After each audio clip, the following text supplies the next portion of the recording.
are starting introduction of data handling, our chapter number 5. Objective में देखते हैं. In this chapter the students will be able to. हम लोग देखते हैं कि इस चैप्टर में हम लोग क्या क्या पढ़ेंगे. Read the bar graphs and double bar graphs.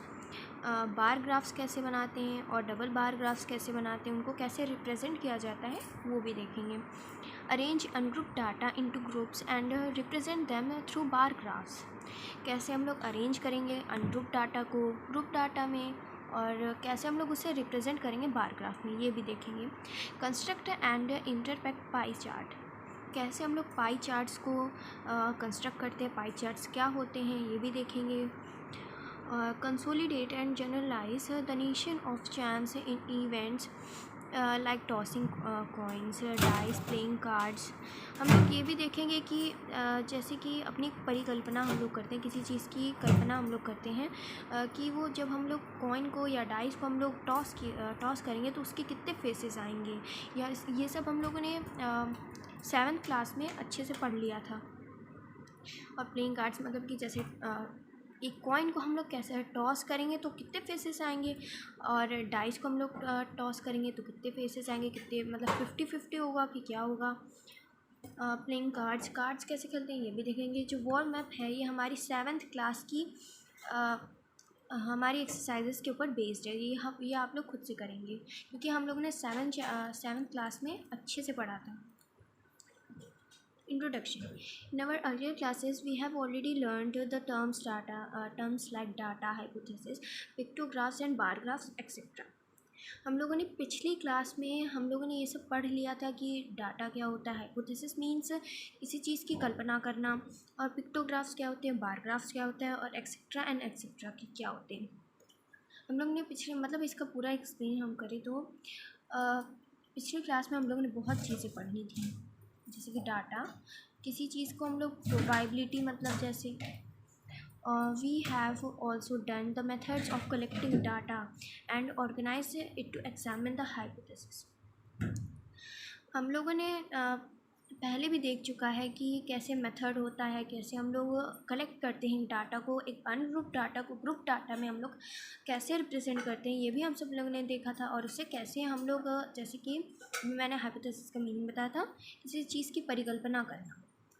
We have also seen that any data whether primary and secondary और secondary can easily be elaborated and interpret quickly by drawing pictographs and bar graphs. हम लोगों ने देख चुका है कि एक data को या एक प्राइमरी और सेकेंडरी को हम लोग कैसे हम लोग रिप्रेजेंट कर सकते हैं, जैसे पिक्टोग्राफ्स और बार ग्राफ्स में. मतलब बार ग्राफ और बार चार्ट एक ही हुआ. Here we shall deal and with reading of bar graph, constructing and interpreting bar graphs and histogram. We shall also deal with simple pie chart. हम लोग ये सब देखेंगे कि बार ग्राफ क्या होता है और हम लोग कैसे एक बार ग्राफ को कैसे हम लोग रिप्रेजेंट करते हैं, और इसका एक लेक्चर भी हमें दे रखा होगा. और हिस्टोग्राम्स कैसे बनते हैं ये भी देखेंगे. हम लोग ये भी देखेंगे कि सिंपल पाई चार्ट्स हम लोग कैसे बनाते हैं, एक ungroup data and group data क्या होता है. In our earlier classes, we have already discussed about the ungrouped data. We are also familiar with the terms like raw data, frequency of variable, frequency distribution, telemethod, etc. and etc. हम लोग पिछली classes में देख चुका है, हम लोगों ने डिस्कस कर चुका है कि अनग्रुप्ड डाटा क्या होता है. अब मैं एक अनग्रुप्ड डाटा को आपको एक एग्जांपल देती हूँ. अब मैं आपको एक एग्जांपल दूँ कि अनग्रुप डाटा का. चलिए देख लेते हैं कि एक फ्रीक्वेंसी, अगर हम देखें कि किसी एरिया में हमारी रेनफॉल्स हुई हैं, किसी जगह ज़्यादा हुई हैं, किसी जगह कम हुई हैं, तो हम लोग उसे एक नेम दे देते हैं. तो चलिए मान लेते हैं कि बाराबंकी में हमारी 4 फुट तक की रेनफॉल हुई, और हमारी किसी में 3 फुट्स तक की मतलब ऐसी रेनफॉल हुई है. तो हम लोगों को एक बार ग्राफ में रिप्रेजेंट करना है. जैसे कि मैं आपको एग्जांपल, चलिए मान लेते हैं number of subjects plus marks obtain. तो सब्जेक्ट्स हमारे SST इंग्लिश मैथ मैंने ले लिया। SST में 30 और इसमें इंग्लिश में 10 और मैथ में 25। तो हम लोग ये जो लाइन बनाएंगे तो इसे एक्सिस कहते हैं। इधर मैंने मार्क्स लिख दिया और हम लोगों के मार्क्स ऑब्टेन के हिसाब से हम लोगों ने इसे ऐसे लिखा 5, 10, 15 ऐसे ही हमने 35 तक के लिख लिया। और अब देखते हैं SST में हमारे 30 थे तो हम लोगों ने 30 तक मार्क कर लिया। एंड इंग्लिश में हमारे 10 थे तो यहाँ पे 10 पे मार्क कर लिया। हमारे 25 तो हमने 25 पे मार्क कर लिया। ये बस मैंने ऐसे एग्जाम्पल दिया है, इसको ज़्यादा मत देखिएगा। अब आपको हम बता दें कि पिक्टोग्राफ क्या होता है। पिक्टोग्राफ वो होता है जैसे कि हम लोग किसी चीज़ को रिप्रेजेंट कर रहे हों एक पिक्चर में। मान लीजिए कि मैंने आपको कह दिया कि मुझे 8 एप्पल्स चाहिए, तो आपके 8 एप्पल ड्रॉ कर देंगे ऐसे ही। ऐसे तो बहुत ज़्यादा टाइम लग जाएगा। अब हम लोगों को जैसे 200 एप्पल्स ड्रॉ करने हैं तो ड्रॉ कर पाएंगे हम लोग? नहीं कर पाएंगे। तो इसलिए हम लोग जैसे कि एक एप्पल है तो हमने उसे 10 एप्पल्स को रिप्रेजेंट कर दिया। अब जैसे कि 10 एप्पल हैं तो हम लोगों को एक एप्पल में 10 एप्पल हैं। और जैसे कि 40 एप्पल्स थे तो हम लोगों ने 40 एप्पल्स कर लिए। मतलब कि एक एप्पल में 10 थे तो इसलिए हमने 4 एप्पल्स बना लिए। अगर आपको दे दिया जाता कि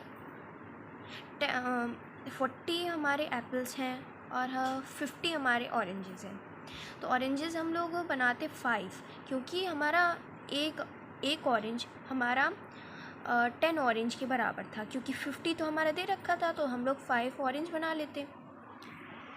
और pictures are the way to represent, pictures हमारा पिक्टोग्राफ को रिप्रेजेंट करने का वे होता है। आते हैं हम लोग page number 67। Okay,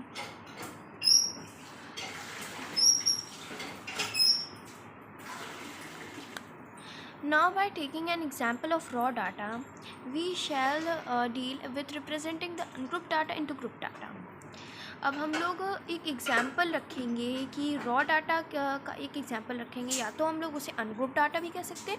ungroup data को हम लोग कैसे ग्रुप डाटा के हम लोग मतलब रिप्रेजेंट करेंगे।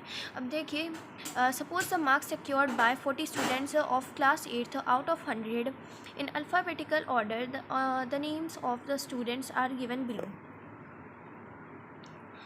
हम लोग को सपोज़ करना है, मतलब हमें एक ऐसा सोचना है कि एक 8th क्लास में 40 स्टूडेंट्स हैं और जो आउट ऑफ 100 हैं वो सब हमारे अल्फ़ाबेटिकल ऑर्डर में हमारे नेम्स दे रखे हैं। तो हम लोग देखेंगे the above if the data is the original form is called a raw data. ऐसे डाटा को, जैसे कि अनग्रुप डाटा को हम लोग रॉ डाटा के नाम से भी जानते हैं, इसे हम लोग रॉ डाटा कहते हैं। तो इस पॉइंट को आप लोग ज़रूर ध्यान रखिएगा, इसको पढ़ लीजिएगा अच्छे से एक बार, ये बहुत ज़्यादा इम्पोर्टेंट है, इसका क्वेश्चन भी आ सकता है। Okay, to make the tabulation easier and to minimise the number of errors we can usually tally method. हम लोग और ईजियर बनाने को, डाटा को और ईजियर बनाने को, और जो एरर्स हैं, जो भी हमारे गलत नंबर्स हैं, उन सब को टेली मेथड से भी हम लोग रिप्रेजेंट कर सकते हैं। अब यहाँ पे डिड यू नो दिया गया है, the data collect through a survey is called ungroup data. अगर हम किसी डाटा को कलेक्ट करें और फिर उसे किसी चीज़ को गौर से देखें तो उसे अनग्रुप डाटा कहते हैं। Tally marks are recorded in the bunches of 5। हम लोग टेली मार्क्स को हम लोग बंचेस में हम लोग रिप्रेजेंट करते हैं। जैसे कि हो गया 1 2 3 4 5 6।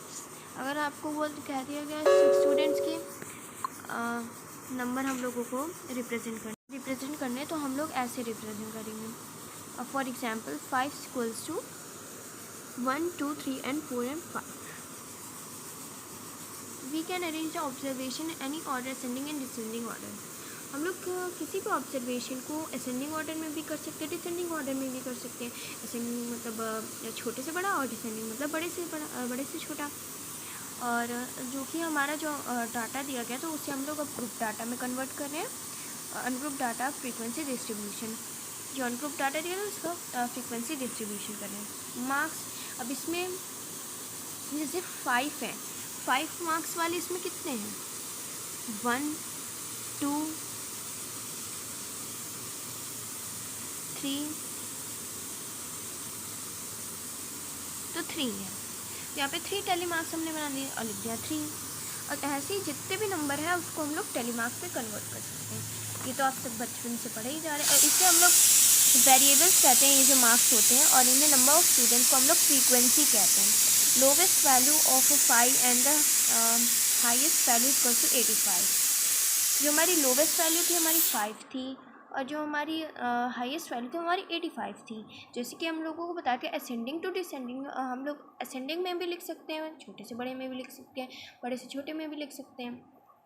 Range equal to 85 - 5 equal to 80। जो भी हमारी छोटी से बड़ी रेंज होगी, जो बड़े से छोटी जो भी होगी, हमें से माइनस कर देना, तो हमारी वो आ जाएगी the difference between the greatest and the last value is called range of the data. अगर आपको किसी भी क्वेश्चन में कह दिया जाए कि उसके रेंज निकाले, तो जो बड़ी वैल्यू होगी और जो छोटी वैल्यू होगी उससे उसको माइनस कर दें तो आपका रेंज निकल आएगा। Range equals to greatest value least value. अब जैसे कि मैंने बताया उससे उसको माइनस कर देंगे तो आ जाएगा आपका answer. Finally after continuing the tally marks against each observation we can write the number of students in the third column against the corresponding variate. जैसे कि हम लोग टेली मार्क्स को कंटिन्यू करते चले जा रहे हैं और ऑब्जर्वेशन पे हम लोग ऐसे बनाते चले जा रहे हैं। हम लोग नंबर ऑफ़ स्टूडेंट्स को भी डिवाइड कर सकते हैं और थर्ड कॉलम को भी डिवाइड कर सकते हैं, जो भी कॉरेस्पॉन्डिंग हम लोगों की वेरिएट्स होंगी उसकी हिसाब।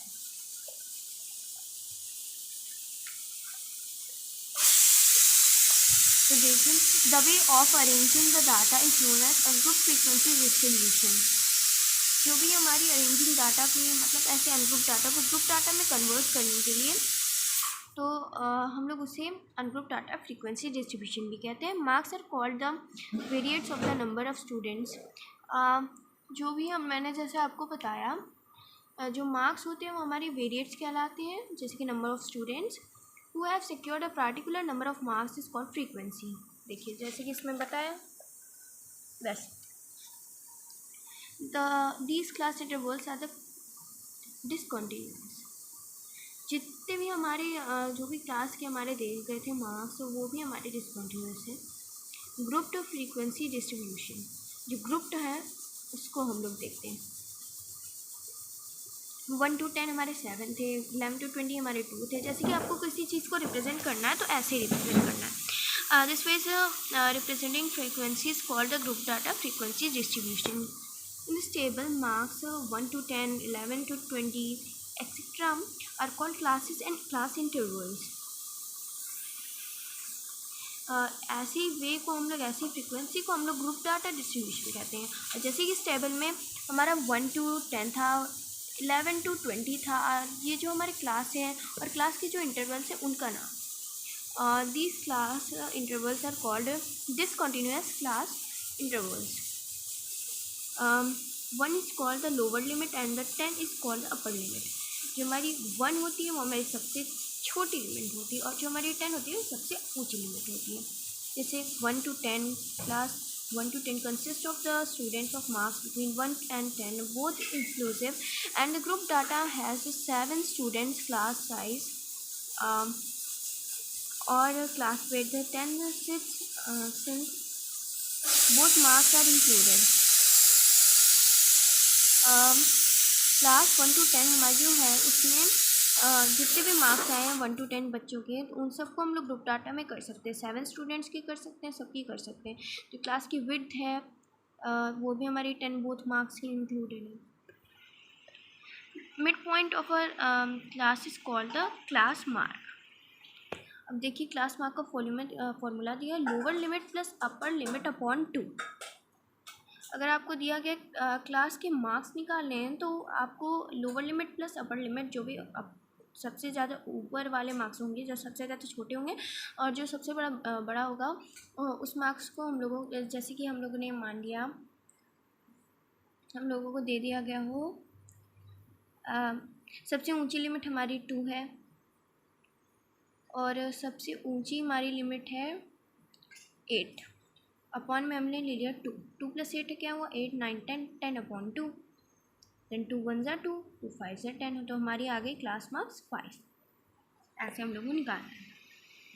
सपोज अ चाइल्ड सिक्योर्ड, जैसे कि एग्जाम्पल इसमें भी दे रखा है।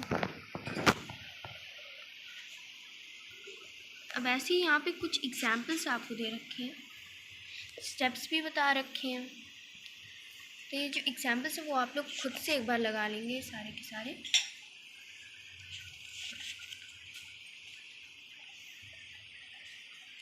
इसमें स्टेप्स भी आप लोगों को बताए गए हैं। अब जो अगले हमारा वीडियो होगा उसमें हमारी 5.1 एक्सरसाइज हमारी स्टार्ट होगी। तो आपको अगर वीडियो अच्छा लगा तो please like share and subscribe ज़रूर करिएगा। Thank you for watching my meeting.